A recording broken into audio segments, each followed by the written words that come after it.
अगर आपके पास भी क्लास 12th के अंदर सब्जेक्ट है फिजिक्स, तो ये वीडियो आपके लिए बहुत ज्यादा इंपॉर्टेंट होने वाली है, क्योंकि इसके अंदर मैं बात करने वाला हूं आपके चैप्टर्स के इंपॉर्टेंट टॉपिक्स के बारे में। कुछ चैप्टर्स ऐसे होते हैं जो बहुत ज्यादा लेंथी होते हैं, लेकिन उसमें से हमें ये पता चल जाए कि ये टॉपिक्स आपके लिए इंपॉर्टेंट है एग्जाम पॉइंट ऑफ व्यू से, तो उसको हम कर ले तो मजा ही आ जाए। तो आज मैं चैप्टर लेके आया हूं थर्मोडायनेमिक। ये चैप्टर आपके पेपर के लिए 6 से 8 मार्क्स का वेटेज रखता है, और ये थर्मोडायनेमिक के जो कुछ टॉपिक्स हैं उन टॉपिक्स में आपके थर्मोडायनेमिक प्रोसेस, जैसे हम बोलते हैं आइसोथर्मल प्रोसेस। थर्मल मतलब समझ गए आप कि टेम्परेचर आपका कांस्टेंट होगा, तो ऐसे ही आपके कुछ प्रोसेसेस बन जाते हैं। एडियाबैटिक बन जाता है, ठीक है, आइसोकोरिक बन जाता है, आइसोबारिक बन जाते हैं। तो इन प्रोसेसेस के ऊपर आपका एक क्वेश्चन बन गया। सेकंड आपका हीट एंड इंटरनल एनर्जी, इसके बीच में आपसे डिफरेंस पूछ लिए, 2 मार्क्स का क्वेश्चन इस पे बन जाता है। थर्ड आपका आ जाता है इंडिकेटर डायग्राम, जिसे हम पीवी डायग्राम के नाम से भी जानते हैं। इस डायग्राम पे बेस, जैसे इसका डायग्राम आपका चारों जो प्रोसेसेस बनते हैं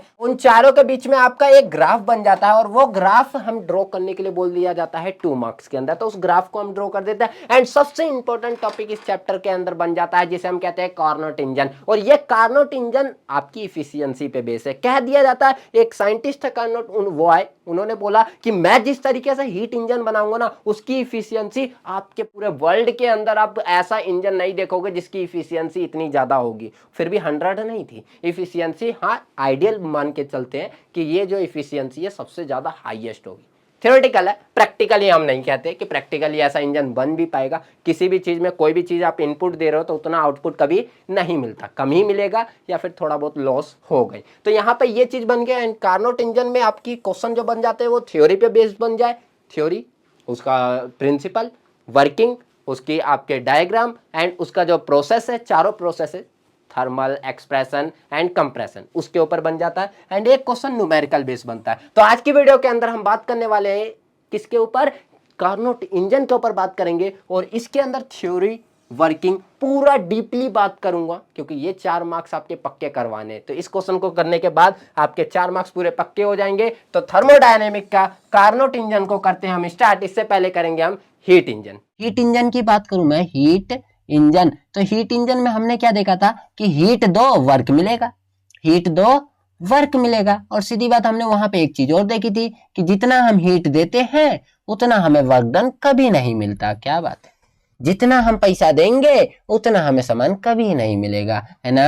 मैं बोलूंगा एक किलो का आलू या किसी भी चीज का मैं दे रहा हूँ, पैसा दे रहा हूँ उन्हें, तो मुझे 1 किलो नहीं मिलेगा, कम मिलेगा। 2 लीटर के बोतल के अंदर 2 लीटर पूरा वो नहीं होता। पेप्सी या कोई भी चीज आप देखो तो 2 लीटर नहीं होता, कभी मेजर करके देख लेना, है ना, नापने का देख। आप बहुत जने सोचेंगे बोतल ही 2 लीटर के बोतल में डाल के देख लेता हूँ क्या होता है, नहीं होता, चेक करके देख लेना, पता चल जाए। तो इसीलिए हीट से वर्क बन रहा है तो पूरा पूरा नहीं बनता, कुछ ना कुछ लॉस होता ही होता है, लॉस होगा, विदाउट लॉस कोई वर्क नहीं होता। इसको हमने कैसे एक्सपेरिमेंटली देखा था, हमने कहा था एक इंजन टाइप का है, इसमें एक आपका ये पिस्टन लगा हुआ है, पिस्टन से यहाँ पे मेरा पूरा एक ये लगा हुआ है, यहाँ पे मेरा चल गाड़ी, चक्ल चक्का चल, चक्का चल। यहाँ गैसेस के मॉलिक्यूल्स है, यहाँ पे गैसेस के मॉलिक्यूल्स है, एंड ये गैसेस के मॉलिक्यूल्स यहाँ पे रख दिए गए। अब क्या करूंगा, इन गैसेस के मॉलिक्यूल्स को रखने के बाद यहाँ पे मैंने हीट भेजा, क्या भेजा, टुक टुक से हीट भेज दिया। अभी हीट का ट्रांसफॉर्मेशन हुआ, हीट की वजह से ये क्या होगा, एक्सपेंशन होगा, एक्सपेंड होगा, क्या होगा, एक्सपेंड। और एक्सपेंड होने की वजह से ये आपका आगे बढ़ा, टुक से ये क्या हुआ, आपका मूव होगा, ये क्या होगा, मूव होगा, और मूव आगे की ओर होगा। लेकिन जितना आगे की ओर जा रहा है थोड़ा तो बैक साइड आना जरूरी है, बैक तो आएगा ही आएगा। तभी तो यार साइलेंसर आपकी गाड़ी में क्यों दिया होता है, ये बताओ मुझे।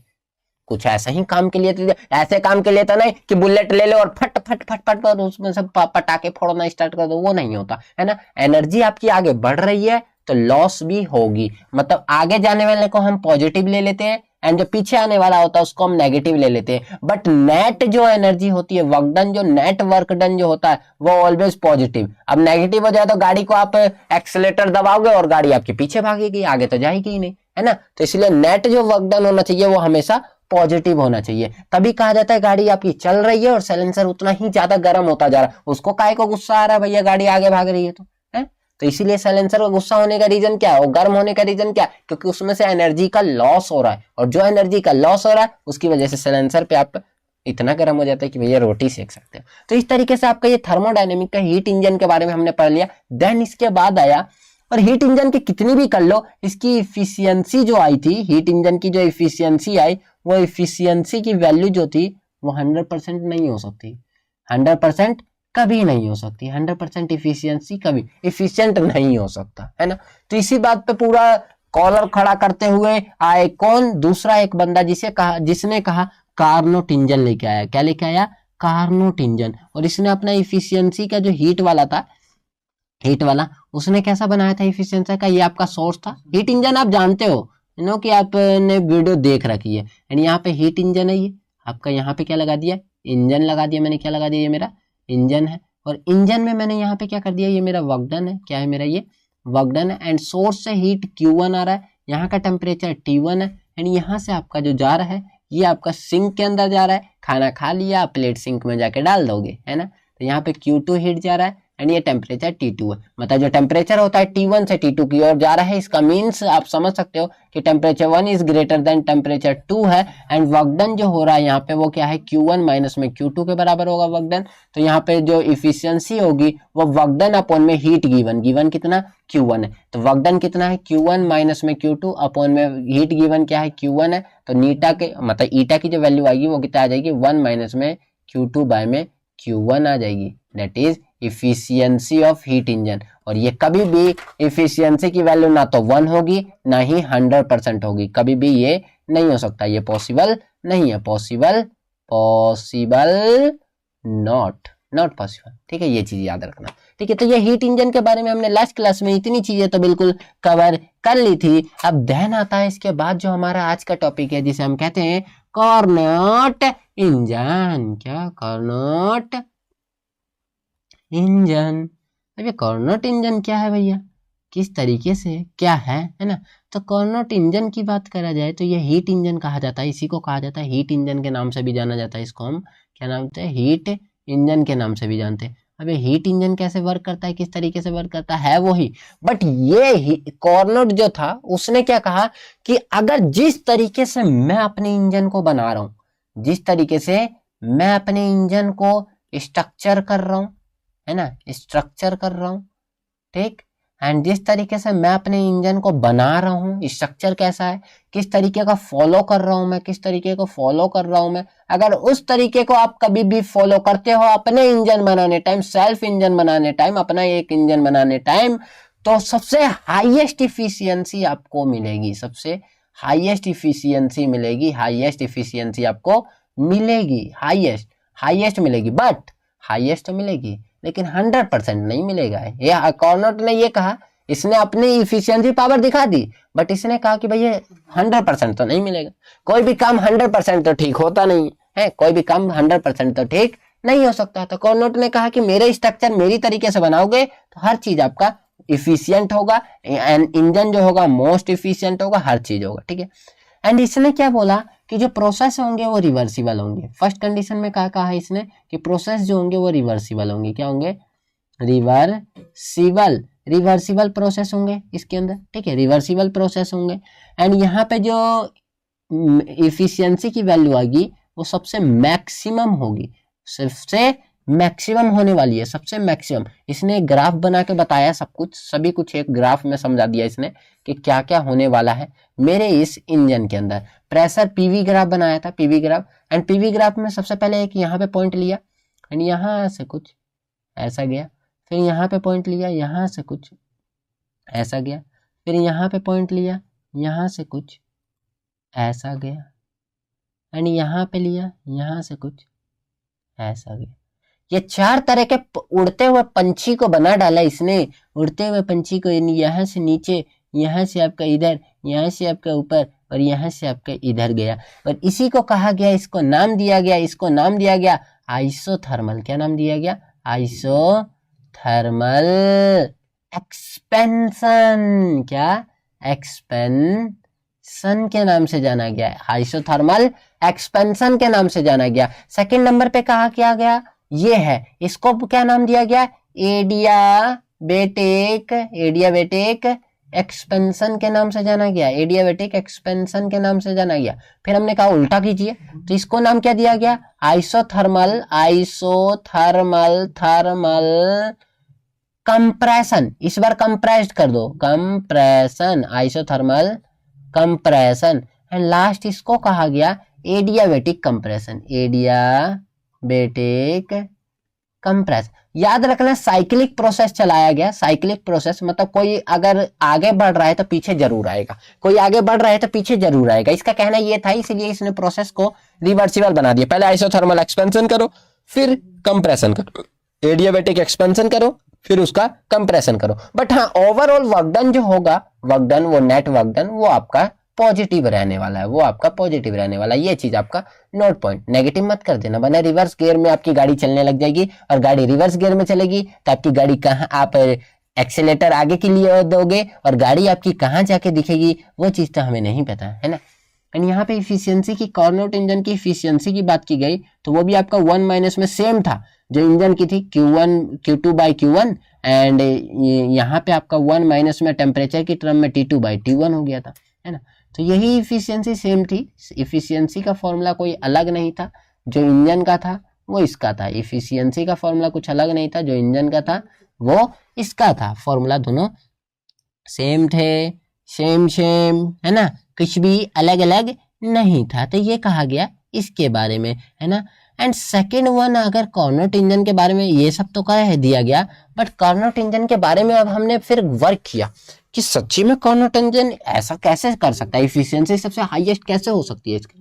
तो बताया गया, इसके लिए एक टर्म बताया गया, क्वेश्चन नहीं बताया, एज ए टॉपिक की तरह मान लो इसको भी, है ना। बताया गया सोर्स होता है, ठीक है, ये सोर्स है, सोर्स है, सोर्स ऑफ टेम्परेचर T1 है, source of temperature T1, heat आपका Q1 है, एंड यहाँ पे आपका इंजन है, इंजन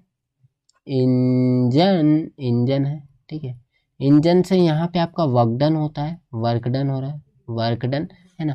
वर्क डन से यहाँ पे आपका हीट Q2 का ट्रांसफॉर्मेशन हुआ, एंड यहाँ पे आपका सिंक है, क्या है आपका, ये सिंक है, सिंक, एंड इसका टेम्परेचर T2 है। ऐसा स्ट्रक्चर अभी आपने इंजन में भी देखा था, इंजन में भी सेम था, बट यहाँ पे आपने क्या देखा, ये हायर टेम्परेचर है, ये आपका लोअर टेम्परेचर है, ये तो जानते हो ना, ये आपका हायर है, हायर वैल्यू है, ये इसकी वैल्यू हायर है एंड इसकी वैल्यू लोअर है, ये तो आप जानते हो, हायर एंड लोअर। एंड अब आप ये भी जानते हो कि जो टेम्परेचर डिफरेंस, जो वर्क डन होगा, वर्क डन वो Q1 माइनस में Q2 के बराबर होगा, Q1 माइनस में Q2 के बराबर होगा, एंड T1 टेम्परेचर जो होगा वो ग्रेटर देन T2 से होगा। ये आपका कंडीशन रखी गई इसके अंदर। एंड अपने इफिशियंसी की बात की गई, तो इफिशियंसी आपका work done and heat given, ये होता है। तो वर्क डन क्या आपका Q1 माइनस में Q2 है, एंड हीट गिवन आपका Q1 है। एंड यहाँ पे इफिशियंसी की वैल्यू अगर निकालो तो 1 माइनस में Q2 बाय में Q1 आ जाएगा, Q2 बाय में Q1 आ जाएगा। एंड टेम्परेचर की टर्म में लिखा जाए तो 1 माइनस में T2 बाय में T1 आ जाए, T2 बाय में T1 आ जाए। तो ये चीज हमने देख लिया, ये चीज हमने देख लिया, और अभी आपने ये चीज भी देखा था। अब ये प्रोसेस पूरे किस तरीके से अकर होते हैं, मतलब ये इफिशियंट कि ऐसा क्यों हुआ, किस कारण से हुआ, उसकी इफिशियंसी का रीजन हमने देखने के लिए कुछ 4 प्रोसेसेस जो बताए मैंने, 4 प्रोसेस, उन 4 प्रोसेस को आप समझते हैं कैसे कैसे ये 4 प्रोसेस अकर होते हैं। सबसे पहले देखो, सबसे पहले आपका एक जैसे कंटेनर टाइप का होता है वो ले लिया मैंने, एक यहाँ पे लिया मैंने, ठीक है। एंड यहाँ पे जैसे ही लिया मैंने, एंड यहाँ पे मैंने लगा दिया एक पिस्टन, क्या लगा दिया मैंने, यहाँ पे एक पिस्टन लगा दिया। एंड इस पिस्टन को लगाते ही यहाँ पे एक पिस्टन है, पिस्टन टुंग से ये पिस्टन है। अब ये पिस्टन के ऊपर मैंने क्या कर दिया, ये आपका क्या है, ये आपका इंसुलेटिंग है, ये आपका इंसुलेटिंग मतलब इंसुलेटिंग मतलब क्या होता है, इंसुलेटिंग मतलब हीट का ट्रांसफॉर्मेशन नहीं होने देगा, ये हीट का ट्रांसफॉर्मेशन नहीं होने देगा, ये इंसुलेटिंग है भैया। ऊपर का क्या है, इंसुलेटिंग, ये तो भैया इंसुलेटिंग है, इंसुलेटिंग, ये आपका इंसुलेटिंग है। एंड बट ये जो नीचे वाला रह गया इसको कहते हैं हम डायथर्मिक, क्या कहते हैं, डायथर्मिक है। डायथर्मिक मीन्स क्या होता है, इसको हम डायथर्मिक को कह सकते हैं, इसको हम कह सकते हैं एक तरीके का क्या, कंडक्टिंग है, मतलब ये हीट को कंडक्ट करेगा, कंडक्टिंग, ये क्या आपका कंडक्टिंग है, कंडक्टिंग वॉल्स है ना। तो ये चीज आप जानते हो। अब मैंने क्या किया, ये आपने देख लिया परफेक्टली कंडक्टिंग है, डायथर्मिक है, एंड इसके अंदर मैंने गैसेस फील्ड कर रखे, और ये गैस कौन से है, आइडियल गैस है। कौन से गैस है ये आपके, आइडियल गैस है। कौन से, आइडियल गैस है, आइडियल गैस है, आइडियल गैस है, ठीक है, ये आइडियल गैस। अब ये पिस्टन लगा दिया गया है ना, फर्स्ट ये लिया गया। सेकंड हमने एक लिया T1 टेम्परेचर का, जैसे सोर्स होता है ना, सोर्स वैसे अच्छे से समझना, ठीक है। प्रोसेस में एक एक करके इसलिए बता रहा हूं आपको। सबसे पहले T1 लिया, T1 is a source, T1 is a source, ये आपका क्या है, सोर्स है। और सोर्स आपका परफेक्टली कंडक्टिंग होता है, क्या होता है, परफेक्टली परफेक्टली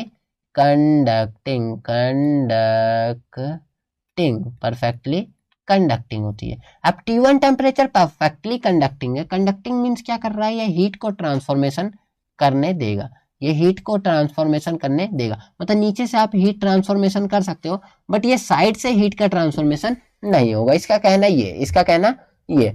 सेकंड वन, जैसे ही मैंने सोर्स को ले लिया, सोर्स परफेक्टली कंडक्टिंग है। सेकंड मैंने टेम्परेचर T2 का एक बॉक्स दोबारा बनाया, मैंने क्या बनाया, टेम्परेचर T2 का। और T2 क्या होता है, सिंक होता है, सिंक नीचे होती है। T2 कहाँ होता है, सिंक होता है, और वो नीचे होता है, तो मैंने सिंक बना दिया, क्या बना दिया, सिंक बना दिया। और सिंक भी आपका सेम लिया गया, परफेक्टली कंडक्टिंग ही लिया गया, क्या, परफेक्टली कंडक्टिंग ही ली गई, कंडक्टिंग, परफेक्टली कंडक्टिंग, ओहो कंडक्टिंग, ठीक है, परफेक्टली कंडक्टिंग। जैसे ही ये दो चीज हमने बना दिया, परफेक्टली कंडक्टिंग, ये हीट के का है ना, और जो परफेक्टली कंडक्टिंग होती है उसकी हीट कैपेसिटी इन्फिनिटी होती है, इन्फिनिटी हीट कैपेसिटी होती है, ठीक है, इन्फिनिटी हीट कैपेसिटी होती है, उसकी वैल्यू इन्फिनिटी होती है, ठीक है, कैपेसिटी। ये दो चीज हो गया। थर्ड वन जैसे ये हो गया, एक स्टैंड और उठा लेते हैं, तीन तो हो गए, एक चौथा एक और स्टैंड बना लेता हूँ स्टैंड के ऊपर। और जो स्टैंड है ना वो नॉन कंडक्टिंग होगा, मतलब सब जगह से आइसो एडियाबैटिक होगा, क्या होगा, हर जगह से एडियाबैटिक, मतलब हीट का ट्रांसफॉर्मेशन होने नहीं देगा, एडियाबैटिक होगा, मतलब हीट का ट्रांसफॉर्मेशन नहीं होने देगा। तो इसको हमने नाम क्या दे दिया, स्टैंड। क्या नाम दे दिया, स्टैंड। स्टैंड पे रखने के बाद वो हीट का ट्रांसफॉर्मेशन ना करे, ऐसी बात कही गई है ना। और ये क्या आपका इंसुलेटिंग, क्या है ये आपका इंसुलेटिंग है, परफेक्टली नॉन कंडक्टिंग कह सकते हो, है ना। ये चीज था। जैसे ही ये हुआ, हम स्टेप बाय स्टेप वर्क करते हैं। सबसे फर्स्ट स्टेप कहा गया, जो ये फर्स्ट है ये, है ना, इसी में तो चेंज करना है। मैंने इसको रखा, किसके ऊपर रख दिया, फर्स्ट स्टेप मैंने इसको किस पे रख दिया, मैंने यहाँ पे रखा, एंड इसको मैंने यहाँ पे आपका क्या है, ये आपका ये रख दिया मैंने। एंड ये आपका नॉन कंडक्टिंग है, ये तो आपका नॉन कंडक्टिंग है, इधर दोनों तरफ के क्या है, ये आपके नॉन कंडक्टिंग है, नॉन कंडक्टिंग। अब मैंने क्या है, नॉन कंडक्टिंग है, तो इसके ऊपर मैंने किसके ऊपर रख दिया, इसको मैंने सोर्स के ऊपर। किसके ऊपर रखा है फर्स्ट कंडीशन में, सोर्स के ऊपर। और सोर्स कैसा है आपका, सोर्स T1 टेम्परेचर कैसा है आपका, T1 टेम्परेचर, ये आपका तो कंडक्टिंग है, ये आपका क्या है, कंडक्टिंग, ये तो आपका कंडक्टिंग है। और कंडक्टिंग है तो नीचे से हीट का ट्रांसफॉर्मेशन हो सकता है, होगा ना। हमें चाहिए फर्स्ट केस में आइसोथर्मल एक्सपेंशन चाहिए, तो मैंने क्या कर दिया, आइसोथर्मल एक्सपेंशन चाहिए, तो मैंने फर्स्ट यहाँ पे आपका छोटे छोटे बॉक्स ये रख दिए, है ना, वेट्स रख दिए, छोटे छोटे वेट्स रख दिए। अब मैंने क्या किया, यहाँ अंदर गैसेस के मॉलिक्यूल्स रखे हुए हैं, हर जगह से तो हीट कहीं से भी जा नहीं सकती, ये नीचे का ही जो पोर्शन है, बॉटम पोर्शन, वहीं से हीट ट्रांसफॉर्मेशन हो सकती है, क्योंकि कंडक्टिंग है। तो मैं मान सकता हूँ कि देखो ऐसे तो हीट का ट्रांसफॉर्मेशन उतना होगा नहीं हर जगह से, ये भी तो कंडक्टिंग है, ऊपर तो जाएगा नहीं, ये भी तो कंडक्टिंग ही लिया, नॉन कंडक्टिंग ही ले लिया हमने, है ना, तो हीट तो जाएगा। तो मैंने क्या किया, इसको मैं टेम्परेचर देते जाऊं, मॉलिक्यूल्स में तो टेम्परेचर इंक्रीज होता जाएगा, टेम्परेचर क्या हो जाएगा, इंक्रीज हो जाएगा। टेम्परेचर इंक्रीज होगा तो पता नहीं चलेगा, ये नॉन कंडक्टिंग है ना, इसलिए पता नहीं चलेगा। तो हमने क्या किया, इसमें से वेट को हमने हटाया। वेट अगर लूज करेंगे तो ये क्या करेगा, एक्सपेंशन होगा, ये क्या होगा, एक्सपेंड होगा, क्या होगा, ये आपका एक्सपेंड होगा। और एक्सपेंड की वजह से हम कह सकते हैं टेम्परेचर इंक्रीज भी हो रहा है एंड एक्सपेंड भी हो रहा है, मतलब टेम्परेचर कांस्टेंट रखा गया है, टेम्परेचर आपका ऊपर तो जा नहीं रहा, टेम्परेचर कांस्टेंट ही है, टेम्परेचर ऊपर तो जा नहीं रहा। बट हाँ, यहाँ पे क्या होता है आपका, हीट को एब्जॉर्ब कर लेते हैं, और एब्जॉर्प्शन की वजह से आइसोथर्मल एक्सपेंशन होता है। क्या होता है यहाँ पे, थर्मल फर्स्ट कंडीशन आ गई ना समझ, आइसोथर्मल एक्सपेंशन किस तरीके से हुआ, आइसोथर्मल एक्सपेंशन हुआ। फिर हमने सेकंड केस बनाया, सेकंड केस में हमने क्या कहा, सेकंड स्टेप में जिसे हम क्या कहते हैं कि जो आपका स्टेप सेकंड था जो हमने बनाया, इसको मैंने इस बार किसके ऊपर रख दिया, इसको मैंने किस पर रख दिया, मैंने इस बार रख देता हूँ स्टैंड के ऊपर। फर्स्ट कंडीशन में सोर्स के ऊपर रखा था, अब सेकंड कंडीशन में स्टैंड के ऊपर रख दिया। स्टैंड तो भैया नॉन, उसमें तो कोई चेंज होना ही नहीं है, वो तो नॉन कंडक्टिंग है पहले से पूरा ही। तो मैंने क्या कर दिया, ये है एंड ये मेरा क्या है, पिस्टन लगा हुआ है, क्या लगा हुआ है, पिस्टन। एंड यहाँ पे मैंने कर दिया, ये लगा दिया, क्या कर दिया, ये लगा दिया। गैसेस के मॉलिक्यूल्स है ये मेरे,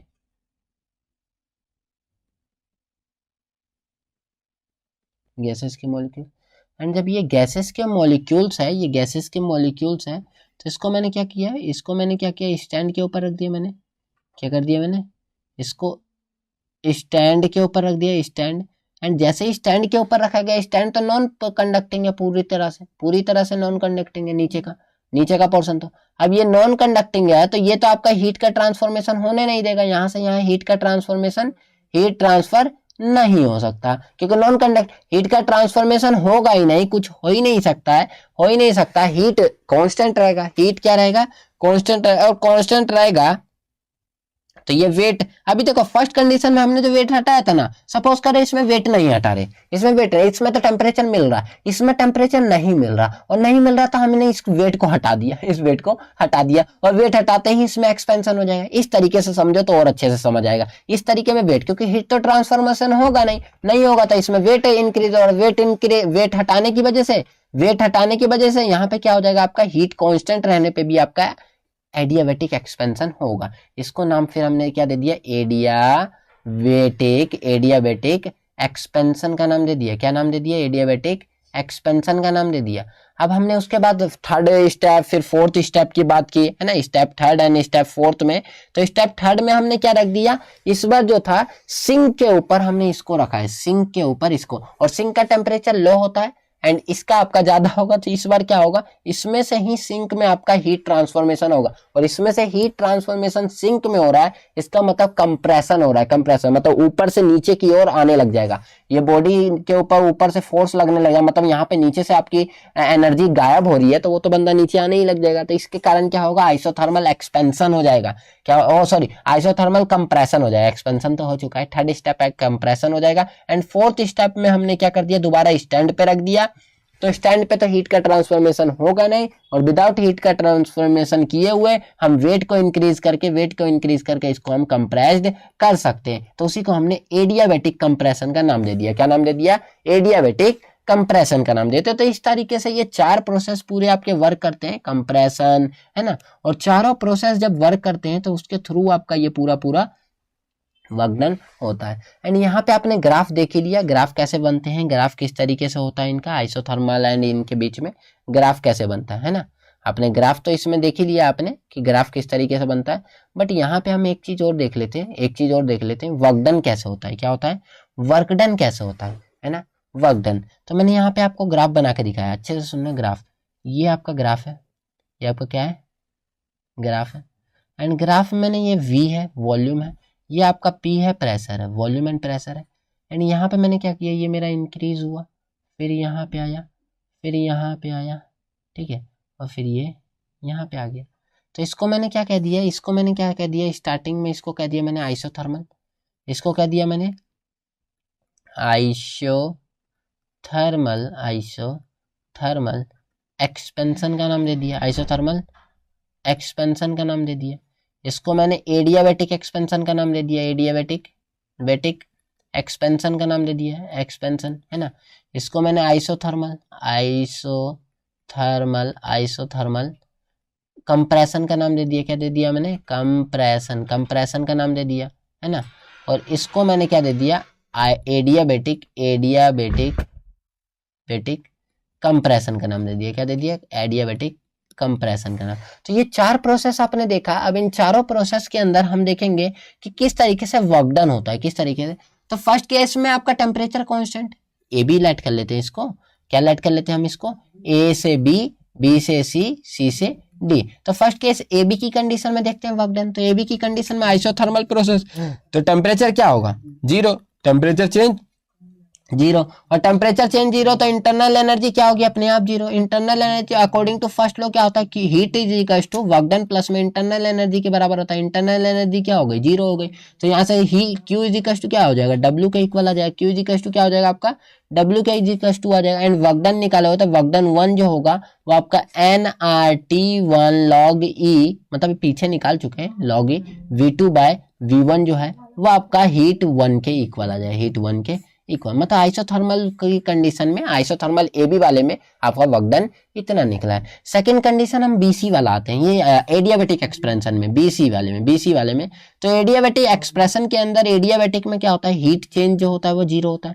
हीट चेंज अगर जीरो है तो हीट चेंज जीरो होता है, वर्क डन की वैल्यू देखी जाए तो वो कितनी हो जाएगी, एन आर देखा जाए तो T2 माइनस में T1, मतलब एडियाबैटिक प्रोसेस में जो निकलता है 1 माइनस में गामा, ये निकल जाएगा, है ना।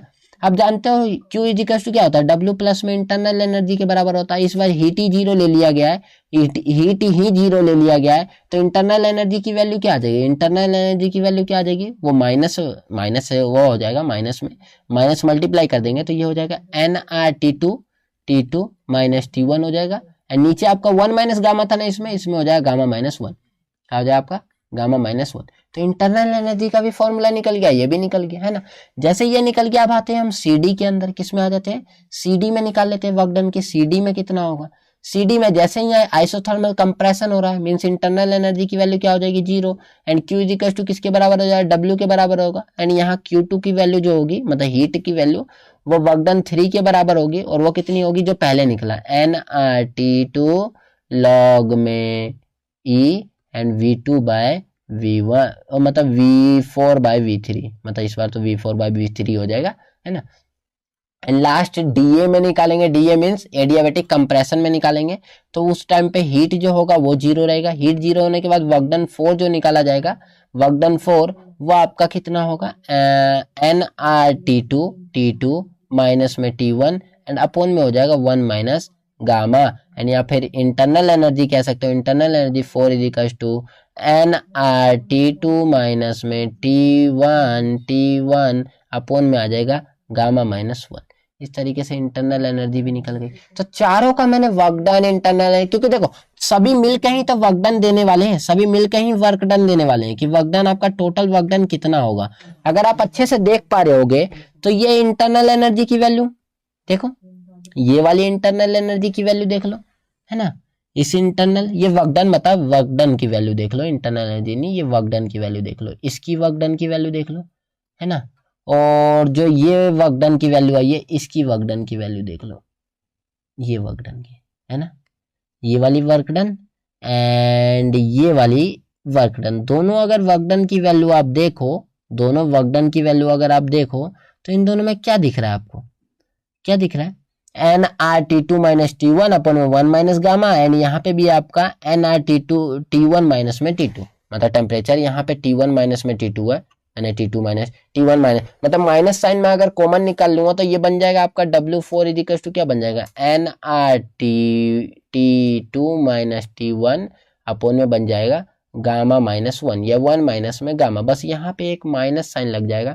और जो माइनस साइन क्या करेगा, W4 एंड W2 दोनों की मैग्नीट्यूड वैल्यू को सेम कर देगा, W4, और दोनों की magnitude value and opposite direction की वजह से ये दोनों एक दूसरे को क्या कर देंगे, कैंसिल आउट, क्या कर देंगे, कैंसिल आउट, ये एक दूसरे को कैंसिल आउट कर देंगे। बचेगा क्या, वर्क डन 2 गया 4 गया, बचा फर्स्ट वाला एंड थर्ड वाला, फर्स्ट एंड थर्ड बचा है ना, मतलब फोर्थ है ये तो चला गया, फर्स्ट एंड थर्ड की बात करेंगे। अब फर्स्ट और थर्ड की वजह से हमारा क्या होगा, टोटल वर्क डन निकलेगा। इस पूरे प्रोसेस का टोटल वर्क डन कैसे, फर्स्ट एंड थर्ड निकाल के देंगे आपकी, नेट वर्क डन कितना होगा। तो नेट वर्क डन की बात करूं मैं तो वो कितना होगा आपका, वर्क डन 1 प्लस में वर्क डन 3 की वजह से होगा, है ना। अब यहां से आप देखो तो NRT1 log E V2 bye में V1 हो जाएगा, एंड प्लस में आपका NRT2 लॉग E में हो जाएगा, एंड ये हो जाएगा आपका V4 बाय में V3, ये आ जाएगा, है ना। और जैसे ही ये आया तो इफिशियंसी क्या आता है, कहता है कि वर्क डन निकालो, तो इफिशियंसी वर्क डन तो यही निकला है जो आपका ऊपर आया है।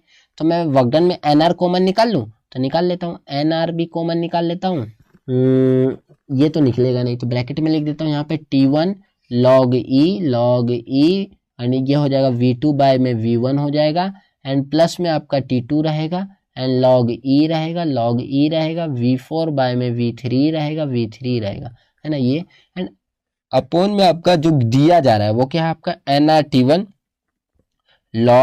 log में V2 बाय में V1, ये चीज रहेगा।